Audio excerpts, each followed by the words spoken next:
예, 17강에서 신약시대의 예배, 바로 성도들의 예배, 삶의 제사는 뭐냐? 한마디로 바로 세 가지 원리에 의해서 드려지는데요. 첫째는 하나님의 뜻을 분별하는 거고, 다음은 믿음의 분량대로 생각하는 거고, 그 다음은 은혜대로 은사를 따라 봉사하는 삶이라 말씀드렸습니다. 그 중에서 하나님의 뜻 분별이 도대체 무엇인가를 구체적으로 말씀드렸습니다. 자, 그래서 계속 보겠습니다. 따라서 영적 예배 곧 산제사는 예수 그리스도의 지체로서 예배의 세 가지 원리에 따라 생활하는 삶을 의미한다. 예수 그리스도의 지체인 성도의 삶은 그의 죽음과 부활에 동참하는 의미를 가지고 있다. 예수 그리스도의 지체인 성도의 삶이 바로 그의 죽음과 부활에 동참하는 의미를 가지고 있다고 합니다. 그리스도와 함께 옛사람은 죽고 새사람은 사는 삶을 의미한다. 다시 말하면 육의 소욕은 죽고 영의 소욕을 따라 사는 삶이 영적 예배 곧 산제사라는 말이다. 자, 우리가 왜 여기서 중요한 그 개념을 우리가 발견할 수 있는데요. 우리가 항상 여기 생활하다 보면은 항상 두 가지 현상이 일어나고 있잖아요. 끊임없이 우리 삶은 두 가지 현상이 일어나는데, 자, 어떤 현상이 일어납니까? 바로 옛사람과 새사람의 관계 속에서 어떨 때는 육의 소욕이 나오고 어떨 때는 영의 소욕이 나오는 거잖아요. 그래서 항상 우리들은 산제사, 영적 예배, 거룩한 성도의 삶, 로마서 12장에 말하는 거 그렇게 살고 싶지만은 왜 항상 두 가지 현상이 일어나는가? 자, 그런데 예수 그리스도의 지체인 성도의 삶은 여기서 뭐라고 표현하고 있는가 하면요. 그의 죽음과 부활에 동참하는 의미를 가지고 있다는 거예요. 그래서 구약의 이스라엘 삶 자체가 어떤 모습이었습니까? 이스라엘 삶 전체가 그의 죽음과 부활에 동참하는 삶을 말하는 거잖아요. 그리스도의 죽음과 부활에 대한 모형적인 삶이라고 했잖아요. 구약 이스라엘 백성들의 삶이. 그래서 반드시 성도는 두 가지가 있을 수밖에 없다는 거예요. 이스라엘 백성의 삶이 뭡니까?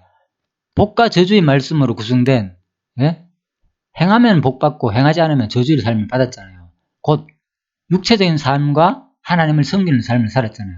어떨 때는 하나님을 섬기는 삶을 살다가 또 어떨 때는 하나님을 섬기지 않은 노예로 끌려가기도 하고 온갖 고난을 패망을 하기도 하고 북쪽도 망하고 남쪽도 망하는 패망의 삶을 살기도 하고, 자, 그래서 노예의 삶도 살다가 해방된 삶 살고 항상 두 가지의 삶을 살았잖아요. 그래서 그 모든 구약의 이스라엘 백성들의 삶 자체가 무엇에 대한 예표인가 하면요, 그리스도가 죽으시고 부활할 것에 대한 모형적인 삶이라는 거예요.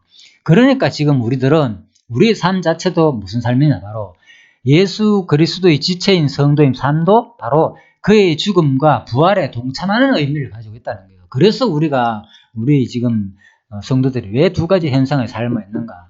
똑같이 구약의 이스라엘 백성들이 그리스도의 죽음과 부활에 대한 모형적인 삶이라면 당연히 지금 우리의 삶도 그리스도의 죽음과 부활에 동참하는 삶을 살고 있기 때문에 바로 아직도 우리 속에는 뭐라고요? 죽음과 부활 같은 육의 소욕과 성령의 소욕이 동시에 같이 우리가 아직 이 땅에서는 일어나고 있다는 거예요.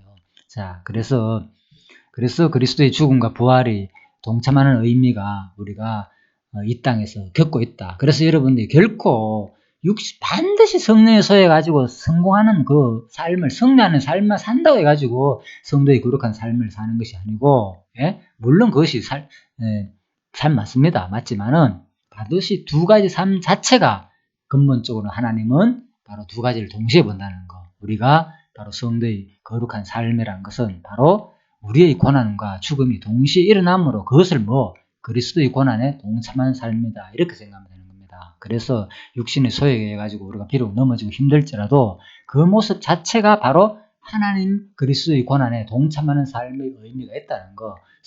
또 성령의 소욕으로, 성령의 소욕도 마찬가지입니다. 성령의 소욕이라니까 성리하는 삶만 말하잖아요. 좋은 것만 아니고 성령의 소욕으로 살 때 그 삶이 고난이 따르잖아요. 그러니까 그 고난도 또 그리스도의 죽음에 동참하는 삶이다. 이렇게 보시면 됩니다. 그래서 우리 삶을 예수 그리스도의 지체인 성도인 삶 자체가 바로 삶이란 것이 뭡니까? 고난, 형통, 모든 거 실패하고 성공하는 삶, 모든 게 다 포함되잖아요. 그래서 바로 그의 죽음과 부활에 동참하는 의미를 가지고 있기 때문에 바로 우리가 진짜 우리 모든 영적 예배 산 제사 자체가 그리스도의 지체에 동참하는 삶이다. 이렇게 이제 볼 수 있습니다. 그래서 주체가 내 삶이 아니다는 거예요.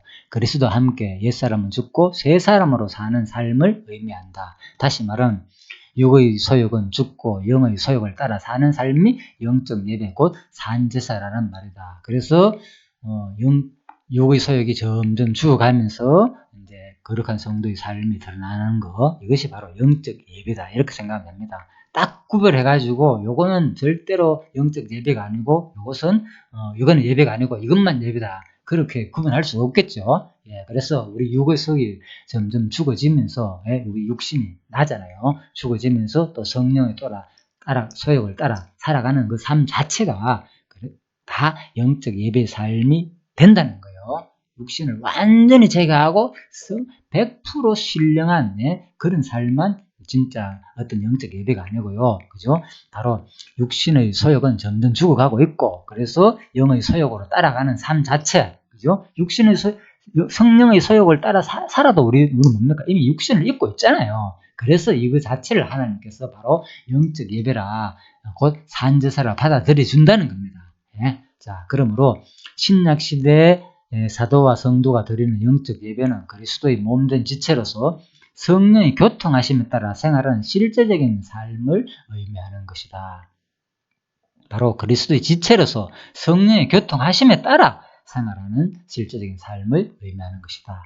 혼자 단독적으로 결코 드려질 수 없다는 말입니다. 영적 예배라는 것은 영적 예배한 구체적인 방법에 대해 사랑의 덕을 세우라고 권했다. 그리고 사랑하는 자는 율법을 다 이루었으며 사랑은 율법의 완성이라 했다. 그리고 믿음이 강한 자가 믿음이 연약한 자들을 용납하고 짐을 지며 덕을 세우라고 권하는 것이다. 자, 그래서 이건 하나의 방법입니다. 전부 다 하나의 방법들이다. 이렇게 생각하시면 되겠습니다. 뭐 하는 거? 사랑, 덕 세우고 강한 자는 믿음에 연약한 자 용납하고 짐을 지고, 그죠? 이웃을 사랑하는 거. 이거 전부 다 뭐 하는 겁니까? 영적 예배에 대한 구체적인 방법이라는 거예요. 그래서 이 자체가 영적 예배라는 것이 아니고 하나의 방법에 불과하다. 그런데 이 방법이 뭐라고요? 주체가 바로 성령의 교통하심에 따라 생활하는 실제적인 삶에서 나오는 것이라고. 반드시 성령에 의해서 교통이 될 때 나온다는 거, 그죠? 성령의 소욕으로 나온다는 것을 우리가 기억해야 되는 거. 내 자신의 소욕에 의해서 나오는 게 아니고 지체된 머리에 의해 가지고 그 진액의 소욕으로 지금 나오는 삶이다. 그리고 이어서 영적 예배의 궁극적인 목적에 대해 하나님께 영광을 돌리기 위함이라고 했다. 여기서 하나님께 영광을 돌린다고 하는 말은 하나님께 대한 사랑을 표현하는 말이다. 따라서 영적 예배의 방법이 지체가 된 이웃 성도에 대한 사랑이라면 그 목적은 하나님에 대한 사랑이라고 할 수 있다. 자, 영적 예배의 방법이 지체가 된 이웃 성도에 대한 사랑이라면 그 목적은 하나님에 대한 사랑이다. 곧 뭐냐? 영적 예배의 방법. 영적 예배를 드리다 어떻게 드립니까? 구체적으로 말을 하면 좋잖아요. 구체적으로 어떻게 돼? 거룩하게 앉아가지고 뭐 찬송하고 기도하고, 물론 영적 예배 맞습니다. 일종의. 그런데 구체적인 예배의 방법이 뭐냐? 산지사라고 그랬잖아요. 삶의 신령한 예배의 방법. 한마디로 뭐 이웃 성도에 대한 사랑으로 표현되는 거예요. 방법은 이웃 사랑하는 것이 곧 영적 예배라는 거예요. 그죠? 그래서 우리가 뭐 거룩한 성도의 삶이다.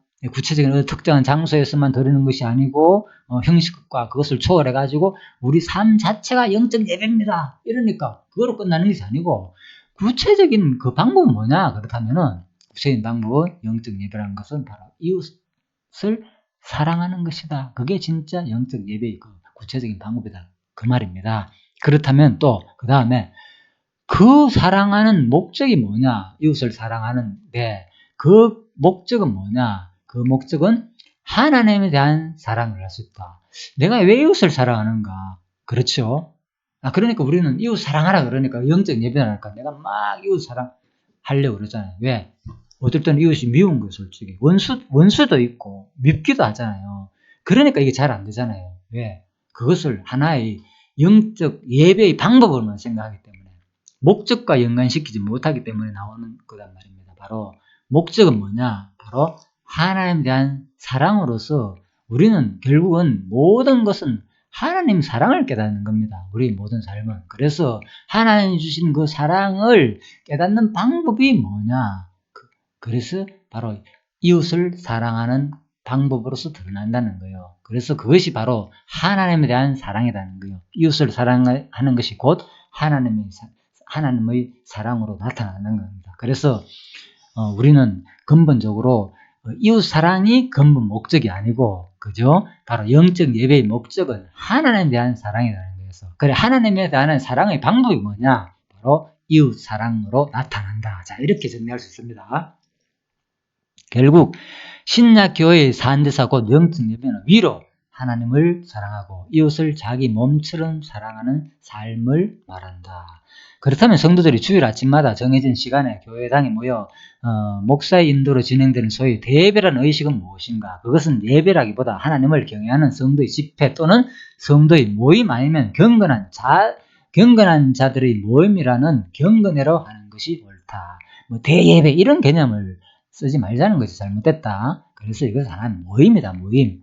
굳이 표현하자면 경건회다. 그리고 왜냐하면 성도들이 모여 성령의 교통하심에 따라 말씀 안에서 하나님께 기도하고 찬송하며 선한 일을 도모하고 함께 식사하며 사랑의 교제를 나누는 것은 모임이나 경건회를 통해 영적 예배의 삶을 살아가는 지혜와 능력을 얻게 된다. 그래서 곧 성경 말씀을 배워 깨달은 하나님의 뜻을 구하는 기도를 드리고 하나님 은혜의 영광을 찬송하게 된다는 겁니다. 그리고 애찬과 함께 믿음이 약한 지체들의 짐과 복음 전파 및 선한 일을 위한 연보 생활에 동참하는 지혜의 능력을 또 얻게 된다는 겁니다. 그래서 모이게 되면 경건회가 왜 좋으냐? 애찬이 필요하니까 그런 것을 통해서 또 성도들의 짐도 지게 되고 복음 전파도 하게 되고 또 선한 일을 도모하게 되고 그러니까 그 연보 생활에 또 동참하는 어떤 것이 되기 때문에 이 경건의 모임 자체가 이제 여러 가지 유익이 있다 그 말입니다. 이에 교회 초기에는 날마다 마음을 같이하여 모이기를 힘썼다는 거예요. 그리고 히브리 기자는 모이기를 바로 패하는 어떤 습관 같이 하지 말라고 당부했죠. 날마다 마음을 같이하여 성전에 모이기를 힘쓰라. 그래서 이제 이 경건의 모임 자체가 우리가 너무나도 우리한테 유익한 삶을 준다는 거예요. 그래서 제가 정리를 했죠.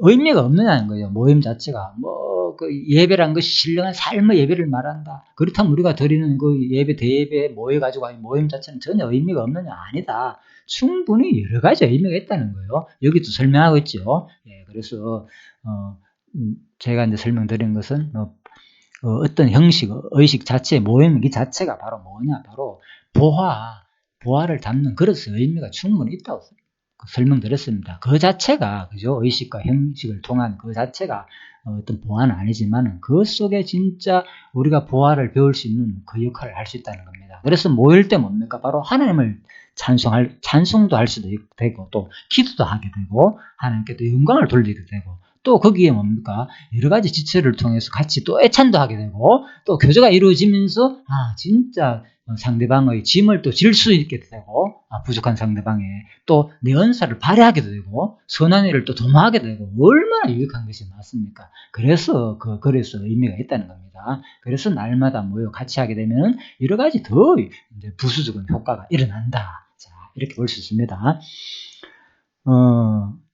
그래서 일단 강론집에서 맺는 결론은요, 이렇습니다.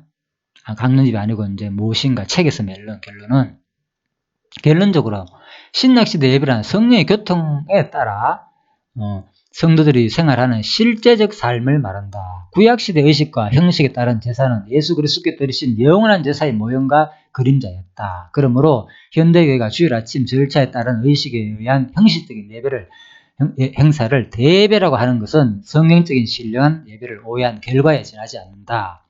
따라서 대예배란 용어를 사용해서 성도들의 신앙생활을 혼란스럽게 하지 말아야 한다. 예수께서는 사마리아 여인에게 구약시대의 형식적인 예배를 드리지 말라며 신령과 진정으로 예배할 때가 온다고 알려주신 바가 있다. 그러므로 신약시대의 신령과 진정으로 드려야 할 산제사 곧 영적 예배는 성도들이 예수 그리스도의 몸된 지체가 되어 그의 영원한 제사에 동참하여 생활하는 실제적 삶인 것이다. 예, 간략하게 정리하고 있습니다. 바로 영적 예배를 한마디로 뭐냐? 영원한 제사에 동참하여 생활하는 실제적 삶이다. 그것이 영적 예배라는 겁니다. 자, 그 내용에 대해서 이제 요한복음 4장 23절부터 바로 예수님의 그 언약이 그대로 따지고 보면 이 실제적 삶도 예수님의 언약이 그대로 이루어지는 겁니다. 그리고 그래서 이제 이 말을 또 조금 제가 이제 정리를 해보면요. 바로 영적 예배라는 하나님 뜻을 분별하는 거. 그렇죠? 그 다음은 믿음의 분량대로 생각하고, 그 다음은 은혜, 받은 대로 은사를 따라 봉사하는 삶을 말한다고 해서 성도 자신이 스스로 그렇게 하라는 것이 아니라 그것은 옥토에 씨를 뿌린 그리스도의 열매가 지체인 성도를 통해 삶의 현장에서 신령한 영적 예배의 결과로 나타난 여호와의 계시의 현장이라는 거, 내 스스로 하는 것이 아니고요. 바로 하나님이 언약하신 대로 그대로 이루어지는 여호와 계시의 현장이다. 이렇게 봐야 된다는 겁니다. 이러한 여호와 계시의 현장을 자신의 삶을 통해 직접 보고 귀로 천국의 말씀을 직접 듣게 되었으므로 신령한 복이 있다는 겁니다. 영적 예배란 것은. 자, 그리고 그런데 이제 지금부터 다룰 내용들은요, 바로 영적 예배란 것은 성도의 삶이잖아요. 구체적인 삶. 그래서 이제 로마서 12장 부분을 다루고 있습니다. 뜻을 분별하고, 그래가지고 또 분별한 만큼 믿음의 분량대로 또 생각하고 또 그대로 은사를 봉사하는 삶을 말하는 것인데, 자, 그래서 이것이 이제 명령대로 구체적으로 이제 로마서 12장 부분에 나옵니다. 그래서 자, 이 부분은 이제 제가 명령문에 대한 해석법을 한번 다루면서 정리해 보도록 하겠습니다. 자, 먼저 우선 로마서 12장에 이제 본격적으로 이제 로마서 성도의 거룩한 삶, 영적 예배의 삶을 다루기 전에 전제로서 먼저 우리가 명령문을 어떻게 봐야 되느냐, 이것이 확실히 정리하지 않으면 우리는요, 끊임없이 그 부분에 들어가면 어렵게 되어 있습니다. 왜? 끊임없이 결국은 우리도 이거 우리가 성도의 거룩한 삶을 살아야 되네, 하나님 뜻 분별해야 되네, 다 믿음 분량대로 생각하고 그 다음에 구체적으로 은사 따라 봉사해야 되네. 자, 이렇게 되면은 전부 다 결국 내가 해야 되는 것으로 또 우리가 생각할 수도 있습니다. 물론 구체적인 실제는 내가 하는 건 맞습니다. 그런데 이것이 어떤 원리에 따라가 내가 하는 것까지 구명되지 않으면 우리가 어렵다는 겁니다. 자, 그래서 이 명령문을 제대로 해석해야만이 우리가 이 부분이 확실히 이것이 이렇게 해가지고 내가 하는구나, 이렇게 된다는 말입니다. 그래서 그 부분은 다음 시간에 또 간단하게 다루도록 하겠습니다. 예, 수고하셨습니다.